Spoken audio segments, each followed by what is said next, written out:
it's often said that Jane and George had an unhappy marriage.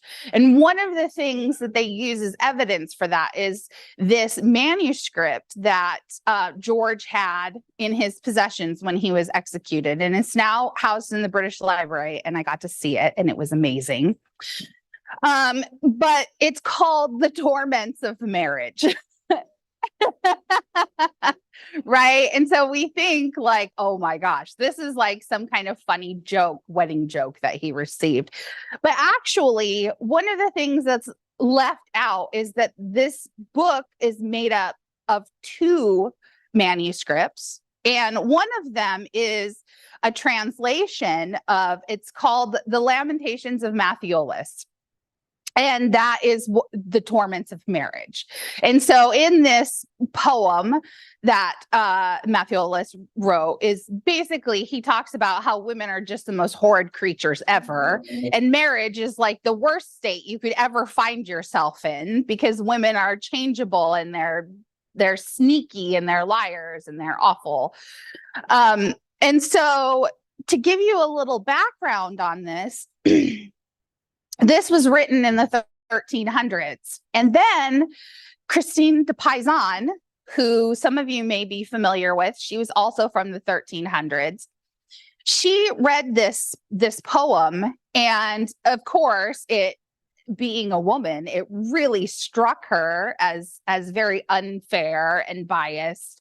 And she was really one of the first kind of feminist writers who was female during the medieval period. And she went on to influence a lot of women, most notably Margaret of Austria, which is where Anne Boleyn spent her formative years in the court of Margaret of Austria. So she would have been very familiar with Christine de Pizan and her teachings. And Margaret of Austria really ran her court in a similar fashion to kind of the preachings of Christine de Pizan. So Christine, after she read Matthiolus' book, she wrote her own book called The Book of the City of Ladies. Mm-hmm. And in this, she's having this sort of like a fever dream, kind of like Heather had, of where, you know, she falls asleep reading it and she wakes up with this really negative view of women. But then God comes to her and says, I am choosing you to go out and refute this writing. And so she writes this book, which is very kind of similar to Thomas More's Utopia. And it's basically this city that protects the women. And so in the Book of the City of Ladies, she writes all of these different stories about feminist heroines. And so the source for that was Boccaccio's De Claris Maleribus. So she's influenced by this really old style biography. And the connection with this that I find that was my favorite to realize is that you have Anne at the court of Margaret of Austria, and she's learning all these very feminist teachings, right? And then somehow this book that has, so there was Johann de Lefebvre. He was a French writer. He translated the Lamentations, and then he, in the style of Christine de Pizan, who heavily influenced him, he wrote his own similar to the Book of the City of Ladies called Le Livre de Lys, which is the Book of Gladness. And so it also is a refutation of this horrible misogynistic poem. And this is the book that George has. So the manuscript has the Lamentations, but it also has the Book of Gladness.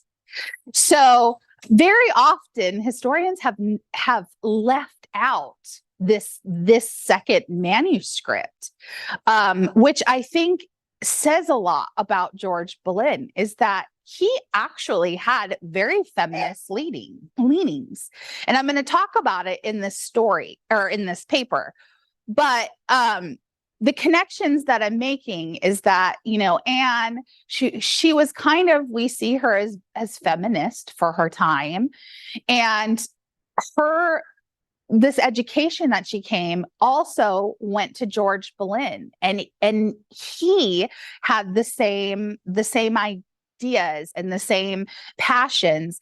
And this book, so inspired by the Book of the City of Ladies, which in turn was inspired by the De Claris Meloribus.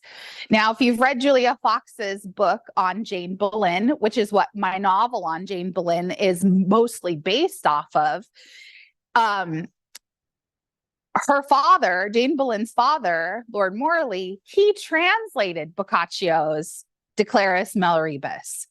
And there is a theory that the way in which he translated one of the women's stories is in memory of his executed daughter. So those connections to me are just really fascinating, because you're seeing that like Morley also had those same kind of beliefs. And so the union of Jane and George starts to make a whole lot more sense when you see that so many of their beliefs were similar, of their families and how they raised their daughters and how they educated their daughters. And so anyways, that was my favorite research connection.